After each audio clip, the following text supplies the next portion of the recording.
Bro, siapa? Siapa punya? Siapa yang bertanggung jawabnya? Siapa bertanggung jawab? Saya nak makan tenang-tenang pun dia tidak. Bro, siapa bertanggung jawab? Izinkan saya.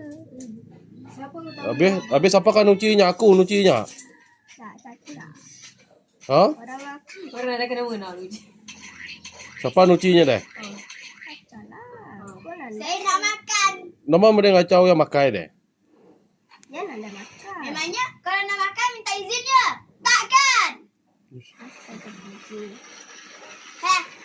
Dia lagi pum pum pum. Itu salah kau, bukan salah saya. Sebab awak tak izinkan saya nak makan tu. Perlu ke? Tak perlu kan? Perlu. Tuan dulu perlulah. Tuan dulu. Tuan dulu izinkan mak dimakan tu.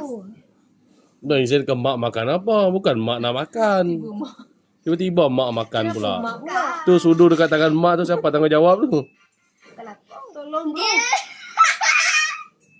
Saya tak Ah. kena mengena bro. Ah. Siapa nak cuci tu? Bro, saya tak kena mengena bro. Saya nak makan pun tak ada. Bro, macam mana? Tak izinkan saya. Dia tak izinkan apa? Awak yang tak izinkan dia makan. Tak, dia tak izinkan saya. Dia tak izinkan awak pula. Siapa? Apa asal pula awak yang kalau dia tak izin awak pula yang bocorkan benda tu? Aku pun tahu. Kenapa awak tak tahu? Kenapa awak tak tahu? Dia tak izinkan tu kepada saya. Izinkan apa bro? Itu Tu apa tu? beli untuk saya. Oh. Lepas tu kena minta izin. Itu barang saya. Lepas tu kalau orang pinjam mesti kena izin dulu. Minta kebenaran. Bukan tak izin malah makan dulu. Betul. Ini engkau makan tanpa kebenaran. Macam mana? Not permission from me. Macam mana ni bro? Bro, macam mana mau settle ni bro? Saya tahu bro. Bro, saya tak ada kena mengena bro. Tembak lu. Bro, saya tak kena mengena.